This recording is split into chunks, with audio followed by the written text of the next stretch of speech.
ini membuat kita akhirnya bisa dengan cepat bersinergi ketika terjadi shifting atau perubahan dari kebiasaan masyarakat yang tadinya harus ketemu muka atau online offline gitu ya, menjadi online. Dan manajemen menyikapinya dengan sangat cepat sekali dengan membangun platform digital yang luar biasa bernama HDI One dan HDI Store. Dan itu membuat kita para enterpriser yang terkena dampak corona itu tidak mengalami kelumpuhan, hanya sebentar untuk adjustment dan tiba-tiba bisa kita balik lagi ya, running lagi, menjangkau lagi dan membantu banyak orang untuk mengembalikan income mereka yang hilang karena corona ini. So your father is very visionary, Mr. Brandon? I don't know if he was visionary, but he was definitely trying to do the best for his family time. All right. So why people should trust HDI or HDI International, by the way? Well, I mean, the easy answer is, of course, yes, you should trust us, right? Because we're here. But I think the right answer is that HDI is a family that cares and really wants the best for you. We want to be able to give you a great experience that will help you to stretch as a person, and also change the perception of what you do. You know, when we talk about trust, it comes from many different areas. You know, it's about the product quality, it's about whether the commission time, whether it's accurate, whether we ourselves say, do what we say and say what we do. But I mean, we're confident over the years that we've been able to build that trust among, you know, now we've got about 350,000 enterprises already. So we take that trust very seriously, and we know that, you know, because we treat them as family, that we want to maintain this relationship. 3,500,000 enterprises. So how you what about the risk to many enterprises? The risk, I think that's the risk of not having enough enterprises. Actually, actually, when you talk about the risk of business, I would say that if you join an MM, the risk is not trying, because we don't say that we are a sure win, right? HDI is an opportunity. If you're willing to work hard, anything is possible. All right. What we've realized also is that, you know, many people think that they can be entrepreneurs. They can start their own business and they can make money overnight. They think that they can be the next founder of Gojek, Kopi, Kenangan, you know, all these big unicorns that you have. But we know how hard everybody works to get to where they are. And in HDI, it's no different. You work hard, you are able to progress. Pak Ignatius, silakan. Saya bahas dari yang pertama ya, bahwa ternyata memang Mr. Peter Chia ini sebenarnya mengawali perusahaannya dengan semangat yang simpel sekali ya. Do the best for the family. Dan saya sendiri baru bergabung ke HDI tahun 2012 dan saya merasakan bahwa saya tidak hanya dianggap sebagai sebuah aset ataupun sebuah enterprise, tapi benar-benar semangat kekeluargaan itu ditunjukkan gitu ya. Jadi saya juga kagum sekali di beberapa kegiatan itu bisa langsung bertatap muka dengan Mr. Brandon selaku owner, Mr. Peter Chia, kita bisa ngobrol ya, di mana di culture perusahaan besar seperti HDI tentu sangat sulit ya untuk bisa langsung berbicara dengan pemilik. Dan tidak hanya itu, kalau ditanya kenapa saya sendiri sebagai pribadi percaya kepada perusahaan, ada beberapa faktor seperti yang tadi Mr. Brandon sudah katakan. Produk ini sudah dari tahun 1986, 34 tahun gitu ya kan, 34 tahun sebuah produk tetap bertahan, eksis, dan itu luar biasa ya. Lalu juga bagaimana saya melihat komitmen perusahaan tidak hanya sekedar mendapatkan keuntungan dari pekerjaan kami enterpriser sebagai penjualan, tapi juga perusahaan mereinvestasikan kembali untuk mempermudah kami. Contohnya adalah gedung yang mereka beli di Menteng, itu mewah sekali dan itu benar-benar membantu kami untuk meyakinkan bahwa kami nggak akan lari gitu.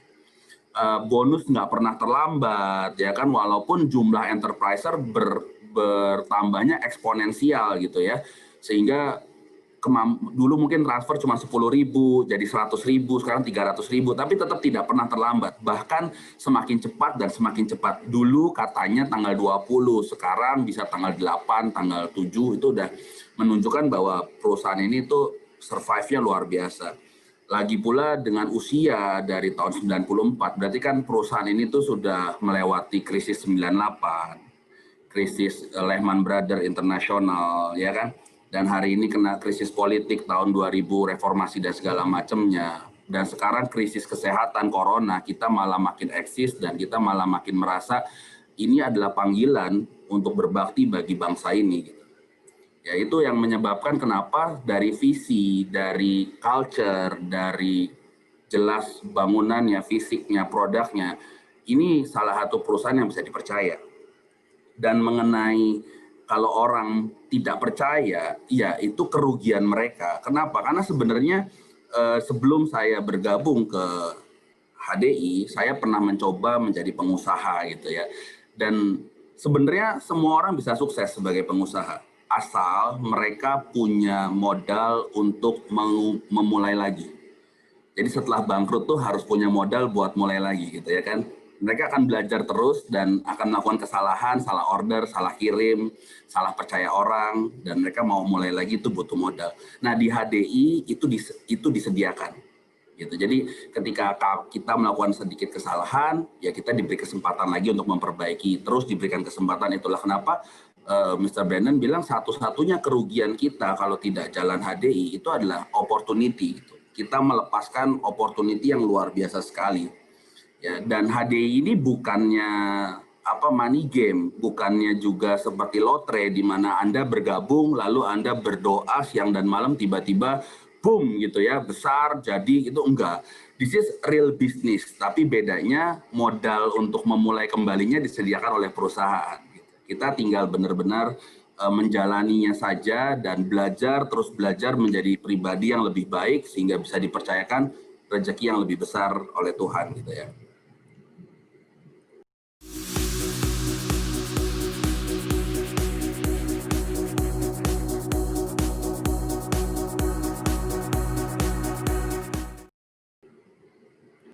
Baik, Mr. Brandon, HDI encourages people to become an entrepreneur. So, what kind of support are given to enterprises in running their business? Well, as I mentioned, we do a lot of education, a lot of training, both on the products, on the business model as well. But more so than others would be the support, right? By joining a community that's passionate about helping you to succeed, I think that's the biggest support they can ever provide anyone who's interested in taking a path of being an enterpriser. Yeah. Okay. Any tips, maybe, how to be successful in social network marketing? If there's one thing that I feel is really important, you need to be ready to fail. Okay? Ready to fail. You have to be ready to fail. You have to embrace failure because, you know, our Asian mindset, we cannot fail. We are told by our parents growing up, you are not allowed to fail, right? But if you don't fail, you don't learn from experience. And that's why we need to keep an open mind because, you know, for many, joining a MLM business is a very new experience because you need to make yourself humble. And then the emphasis is also not on yourself, but how you are able to help others. So it's through helping others that you can be successful in our business. Okay. So do you live your dreams? Yes, I definitely live my dreams every single day by being able to help our enterprises. It keeps me up at night. Yeah. But it's also very satisfying when you see or you hear of success stories, you know, you hear of people that are able to achieve the dreams and goals that they wanted to. I think it gives you the drive to carry on and kind of want to grow the business. All right. So how to maximizing social network marketing? Well, when you talk about maximizing in terms of social network marketing, I would say that firstly, you choose the right company. Every single company has a different culture. Yeah. And you need to be able to find a company that fits your own needs and wants and your own culture. And the other thing would be, well, you could choose to treat it like a sideline or you could choose to treat it as a full-time. It really depends on on how much you want out of it. Network marketing is one of those things where the more you put in, the more you get back. Yeah. So if you really want to go full time and all in, yes, you can. But you have to have that spirit and the determination. Like I say again, it's an opportunity. It's not a sure win. Mm-hmm. So you need to work hard at it. You need to fail. You need to make mistakes. You need to learn. You need to have an open mind. You need to grow. And that's the way you maximize your experience. You just need to immerse yourself in a learning mode, mm-hmm. And to make sure that you apply whatever you learn and you trial and error. So how many times did you already fail before you succeed now? I think I'm still failing. That makes you grow very up, yeah? Exactly. Look, we can't do things perfect, but I learned this from my dad. He said, life. You can't be perfect in life. You're going to fail. You're going to succeed. As long as you succeed a little bit more than you fail, you're on the right track. Oh, right. and so that's the same philosophy that I adopt with the business. Yeah. I'm not afraid to fail. Mm-hmm. I'm not afraid to experiment. I'm not afraid to trial and error. And with the spirit of wanting to get better all the time, right? Mm-hmm. So that's kind of my philosophy. Nice philosophy. Baik, nanti silakan. Terima kasih loh Pak Hendra, luar biasa di Brondong pertanyaannya. Ya. Gak apa-apa. Saya sempat mencatat beberapa poin menarik ya, tapi intinya begini. Jika kita bicara mengenai bagaimana cara sukses di bisnis HDI, yang pertama adalah mindset. Ya, kita harus punya pola pikir yang benar bahwa kesuksesan dan kegagalan itu adalah dua sisi mata uang gitu. Jadi Anda kalau mau sukses harus siap gagal, tapi kalaupun Anda gagal terus, Anda harus siap jika sekali waktu Anda akan sukses gitu. Ya, jadi itulah kenapa mentor kami ya Pak Julianto Eka Putra suka berkata bahwa yang namanya perjuangan, kegagalan dan keberhasilan itu satu paket yang tidak dapat dibeli terpisah. Yes. Dan itu sesuai juga dengan tadi Mr. Brandon katakan, ya embrace your fail ya. Karena kegagalan itu adalah bukti bahwa masih ada ruang untuk pertumbuhanmu. Jadi bersukacitalah kalau masih ada kegagalan dalam hidupmu karena itu ada kesempatan untuk menjadi lebih baik lagi. Nah, support yang HDI berikan itu adalah sebenarnya pada saat kita gagal. Seperti yang saya katakan ketika kita mau menjadi pengusaha, gagalnya mungkin luka hati gitu ya kan. Kita nggak mau bangkit lagi. Nah, HDI memberikan komunitas yang positif gitu. Komunitas yang membantu kita untuk bangkit lagi ketika sudah gagal. Yang kedua, untuk mencoba lagi kalau di dunia luar itu butuh modal. Ya kan, sewa ruko gagal, kita harus sewa ruko lagi gitu. Itu kan harus ngumpulin duit lagi. Nah, HDI take over bagian yang itu. Anda gagal jual madu, nggak apa-apa. Kami tetap akan sediakan madu untuk Anda, kan begitu ya. Anda gagal ngajak orang, nggak apa-apa. Ada gedung gratis bisa Anda pakai untuk ngajak orang yang lainnya lagi. Dan Anda nggak perlu bayar sewa. Ya, nah itu semua yang menurut saya adalah support yang sudah HDI berikan gitu. Kita ini benar-benar dipermudah untuk gagal. Ya, sehingga benar-benar saya ngerasa sekali di HDI ini yang saya rasakan adalah saya nggak takut gagal. Saya takut saya nggak punya waktu lagi untuk gagal. Itulah kenapa saya benar-benar kerja keras untuk bisa berhasil. Dan itulah yang tadi Brandon katakan, this is business. Anda bisa anggap ini sebagai penghasilan tambahan, ya Anda akan dapat hasil tambahan. Tapi kalau Anda mau segera, ya kan, benar-benar menjadi besar, Anda terjun, ya Brandon juga sudah menjanjikan bahwa kita akan memberikan hasil dan support yang fair. Dan salah satu support perusahaan yang menurut saya luar biasa itu ada pada royalty dan shareholder. Sehingga orang-orang umum seperti kami saat ini itu bisa yakin gitu. Kalau kami kerja keras dengan benar di HDI, one day kami bisa menjadi salah satu pemegang saham dari HDI.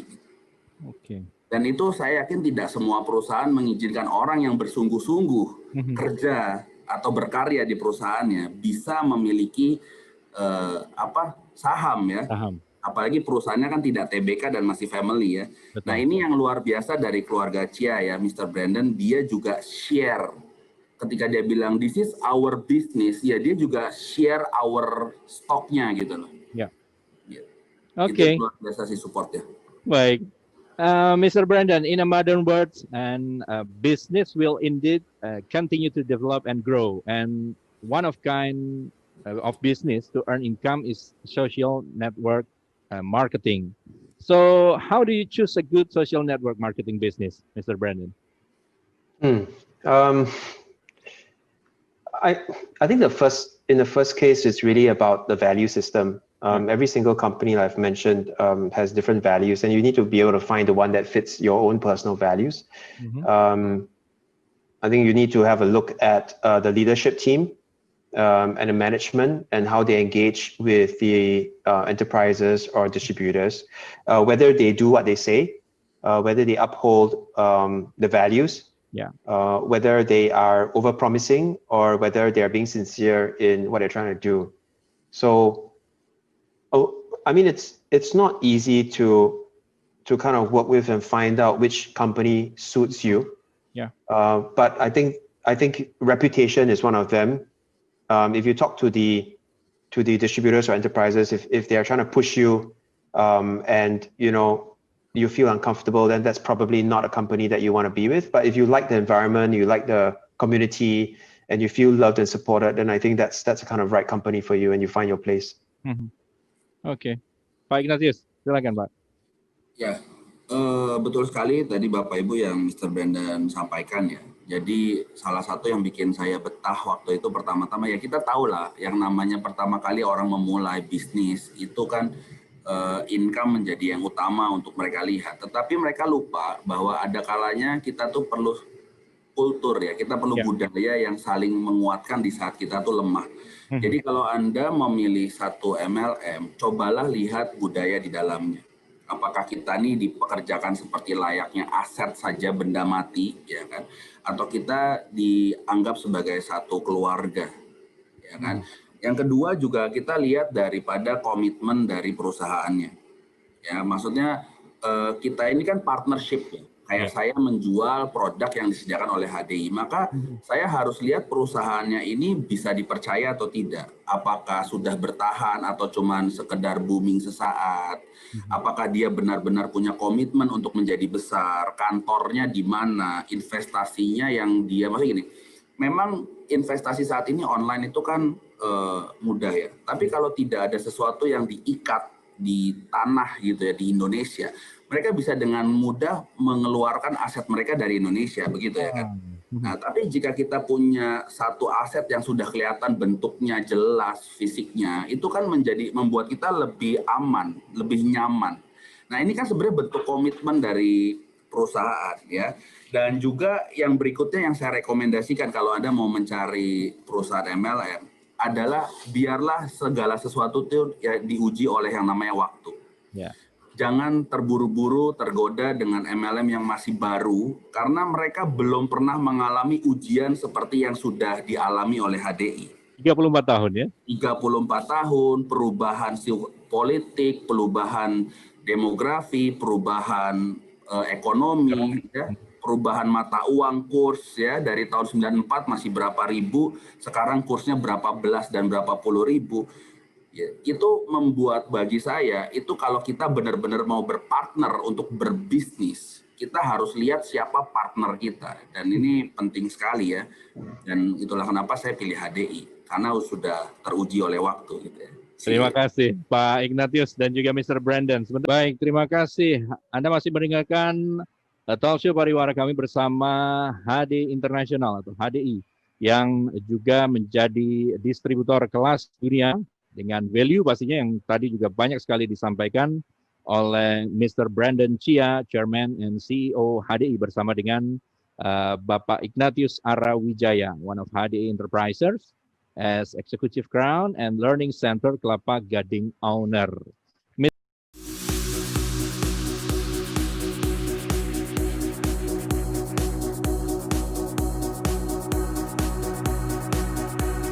Mr. Brandon, why did HDI choose Indonesia? Is it because Indonesia is a big market, or what is about the contribution in education world? Well, I think that Indonesia actually chose HDI. Yeah. Not the other way around. We are very privileged to be part of this country, doing business here and helping the community. And my father, Peter, was always very passionate about wanting to help. So, back in 2005, he saw that there was a lot of poverty and traced it back to the fact that a lot of children lacked education, especially the orphans. So he wanted to break the cycle of poverty and therefore started looking for opportunities to help them. Okay. One of HDI's contribution is Selamat Pagi Indonesia High School atau SMA Selamat Pagi Indonesia. Yeah. What about this contribution in education? Sekolah Selamat Pagi Indonesia. Yeah, we can't take all the credit for it because, our top enterprises, people like Julianto Eka Putra and all that, they were the ones who founded the school. We were the ones who bought the land to support this initiative. So it's really a collaboration between ourselves and all our enterprises to want to provide an outlet for orphans to have a better life. Similar to how our enterprises also struggle in their early years to succeed in the business and all the challenges that they face. They realize that if they could give back to society in some way or another, especially through education, through the children, then that would be something that would be very meaningful for them. And that's why they decided to do it. So we've been supporting them ever since they started. And that's about more than 15 years already. Okay. Pak Ignatius, silakan Pak. Ya, sebenarnya seperti yang tadi Mr. Brandon sampaikan ya kita lah yang di Indonesia yang memilih untuk HDI menjadi besar gitu ya. Dan kalau dibilang tadi asal mulanya memang kan karena kepedulian ya. Jadi Mr. Peter Chia sudah memulai di luar negeri dan karena kepedulian juga dia ingin lebih banyak berkontribusi supaya lebih banyak orang di Indonesia juga bisa mendapatkan penghasilan dan bahkan income yang besar gitu ya. Nah, di sini seiring dengan visi dari HDI, kami para enterpriser yang mengawali dulu ya, saya sih belum boleh bilang kami ya, dulu founding father sih ya, zaman 94-95 enterpriser awal-awal gitu ya. Mereka memulai juga bukan dari ekonomi yang seperti hari ini. Mereka memulai dari ekonomi lemah ya, cenderung ekonomi lemah. Mereka mencoba bisnis ini karena tidak ada biaya yang begitu besar untuk memulai. Mereka mencoba. Nah, lalu karena produk yang baik, support yang luar biasa dari perusahaan, berkembanglah gitu ya. Sampai dengan tahun 2000, income mereka mulai masuk ratusan, ada yang ratusan juta, 200, 300, ada yang puluhan juta. Mereka mulai berpikir bahwa dulu tuh kami dididik oleh HDI. Kenapa nggak sekarang kami juga berkontribusi kepada masyarakat dengan membantu pendidikan supaya anak-anak ini juga memiliki kesempatan yang sama untuk menjadi sukses. Nah, dari situlah diinisiasi oleh Bapak Julianto Eka Putra bersama timnya, lalu kita mulai punya pencanangan 2010 sekolah ini berdiri. Namun sekali lagi karena kemurahan Tuhan dan juga support yang luar biasa dari perusahaan, akhirnya tahun 2007 kita sudah bisa menerima angkatan pertama. Ya, jadi sebenarnya kalau kita punya niat baik, lalu kita menumbuhkan orang-orang baik ini juga akhirnya akan meniru kita untuk berbuat baik kepada orang lain lagi. Itulah awalnya SPI sebenarnya. Baik. Kalau di luar education sendiri, selain itu apa ini Pak Ignatius ya? Di tahun-tahun sebelumnya atau sampai di tahun ini sendiri? Sebenarnya jika bicara mengenai kontribusi secara perekonomian, itu Anda punya cerita banyak sekali dari orang-orang yang ekonominya lemah. Kita punya enterpriser yang dari mantan tukang beca, gitu ya, juga pernah ada yang tukang pijet yang tunanetra. Ya, itu banyak sekali kisah-kisah yang bagaimana kehidupan mereka berubah ketika mereka menjalankan bisnis ini. Dan ketika kehidupan mereka berubah, tanpa disadari mereka merubah lingkungan mereka juga. Gitu, ada yang akhirnya membuat klinik gratis ya, ada juga yang membuat kayak rumah makan kecil ya, warung umum yang setiap hari Jumat kayak apa, Jumat sedekah gitu. Tapi itu diinisiasi oleh masing-masing dan mungkin itulah yang Brandon bilang, kisah-kisah seperti itu tuh yang membuat living a dream gitu. ada satu komunitas yang bersama-sama bekerja menjadi kaya raya, tetapi mereka tujuan menjadi kaya adalah untuk memberikan kontribusi lebih besar lagi kepada masyarakat, dan itu nilai yang kita pelajari di HDI, dan itu yang indah sekali. Okay, Mr. Brandon, for other social activities have been done in 2020. Okay. Well, I mean, 2020 we all know is a year to forget, but for us it's a year to remember, because because we did a lot of initiatives. I mean, we contributed to the Ministry of Health with our Propolis products. We supported the frontline workers and doctors with masks, with supplements. We donated a lot of health products, honeys, even toys to orphanages. I think all in all, we probably donated about more than 12 billion so far. And our recent collaboration with Benik Baik also saw us contributing another 1,000 jars of clover honey. And now we're running a campaign with them to provide more than 100 orphanages with dream books and libraries. The thing is, we think this is really important because this opens their mind to the fact that anything is possible, and that it all starts with a dream.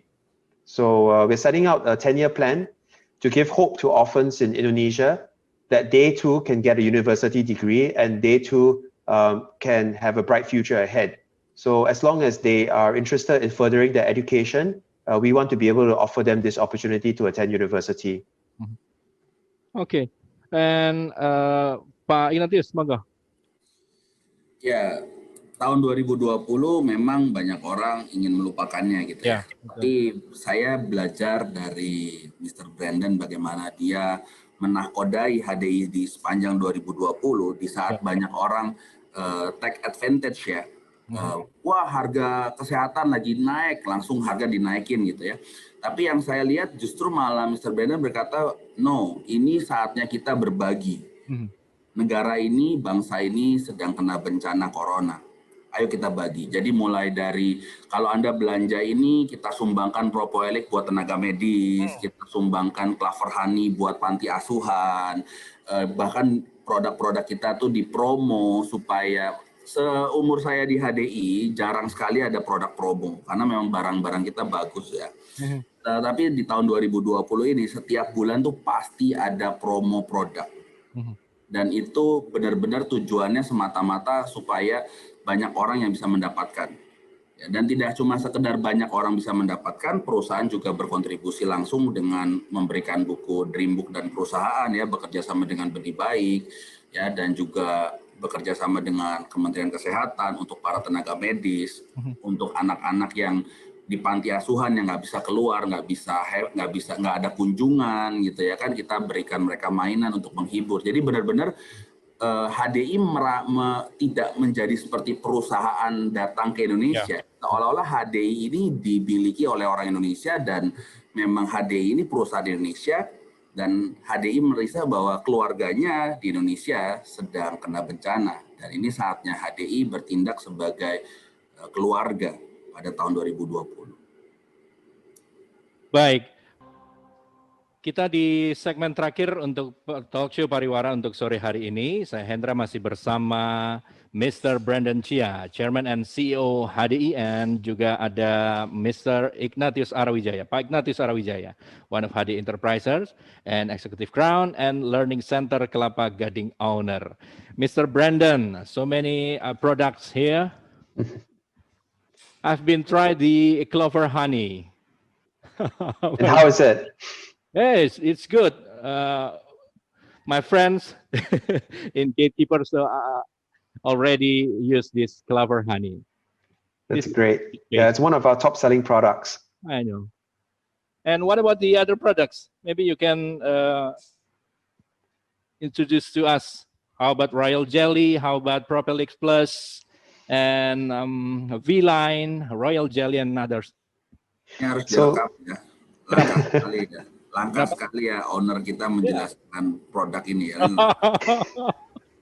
Yeah. Maybe you forgot. No, these products are very dear to myself. You know, like for example, Propolis. Yeah. That's our #1 immunity supplement. It's something that my father took about 8 years to develop, and that was because of the extraction process based on this raw resin called propolis. So propolis is something that bees get and they use to coat the inside of their hives to make it antiseptic and antibacterial. And we found that it has incredible properties, especially for humans like us. Oke, Pak Ignatius. Pak Ignatius juga ini ya, juga harus banyak ini belajar lagi atau masih di luar kepala? Kalau ini sih Anda nggak bergabung sih ya, udah gitu ya? sama Mr. Brandon sih, gitu gimana ya? Gitu ya. Intinya produk kami ada 4 yang utama dan itu hampir mengcover 90% dari total penjualan ya. Itu adalah pollen, propolis, royal jelly, dan clover honey atau madu ya. Nah, keempat ini semuanya tuh dari dalam sarang lebah. Tetapi lebah itu mengumpulkan dari bunga, itulah kenapa nama madunya clover honey gitu ya. Jadi nggak semua lebah itu menghasilkan madu yang sama karena tergantung bunganya. Gitu ya. Kalau propolis itu dari getah pohon ya, jadi dikumpulkan juga oleh lebah. Nah, punya kita namanya propoelix. Nah, propoelix ini yang hebat itu adalah karena hasil penelitian. Mr. Peter Chia bisa saja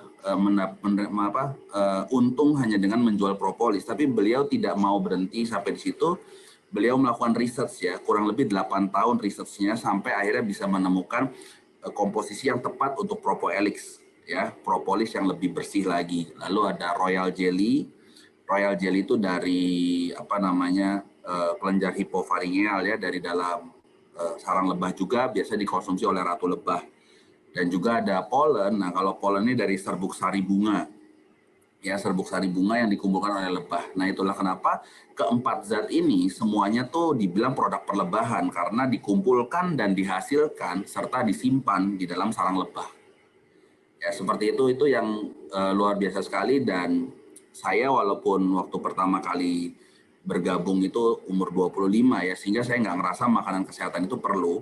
Tapi waktu saya konsumsi, saya benar-benar merasakan, pertama kali saya merasakan mengkonsumsi suplemen itu ada pengaruhnya di badan. Dan sejak tahun itu sampai sekarang, keluarga saya menjadi salah satu testimoni bagi saya pribadi karena mereka mengalami banyak sekali kesembuhan ya, terutama di masa corona seperti ini ya. Itu banyak sekali teman saya terbantu berkat produk HDI.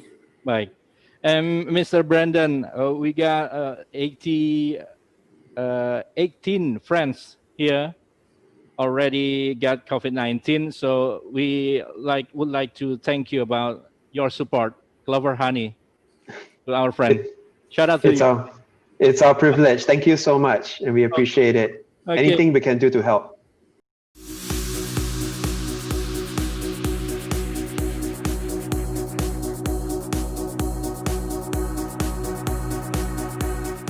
Okay, last question, Mr. Brandon. How about 2021 or any years for the future for HDI?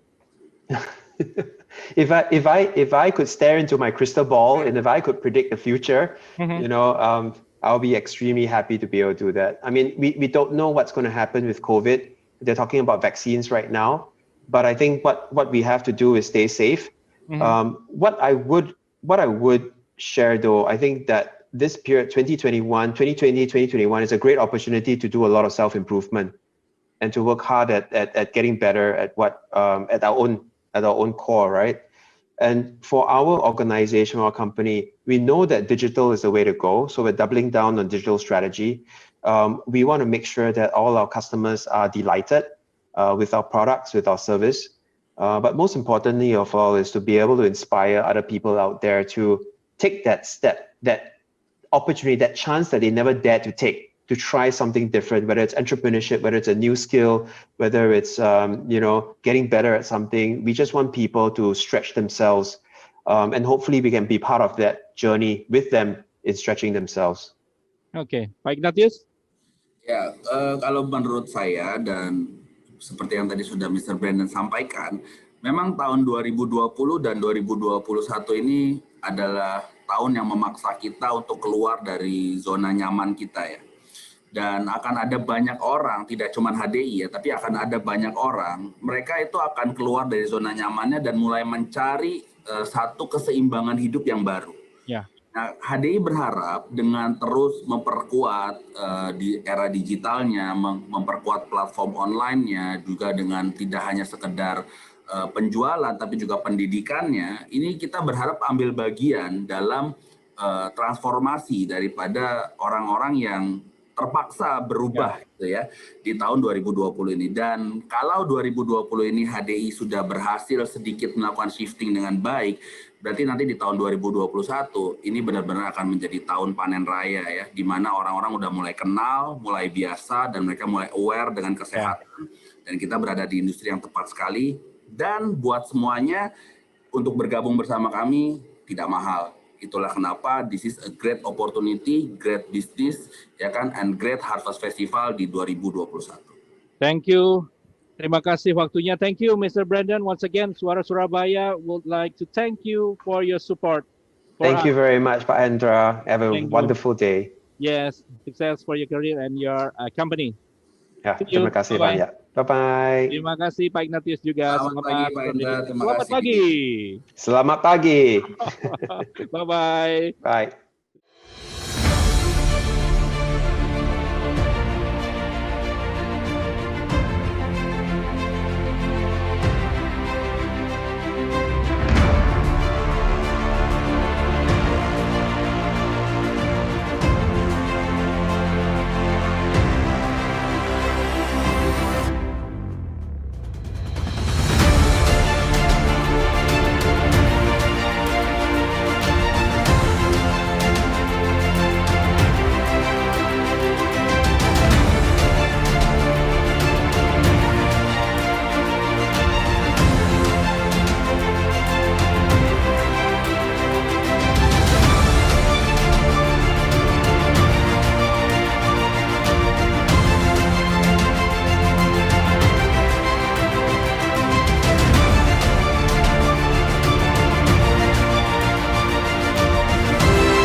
Make life meaningful.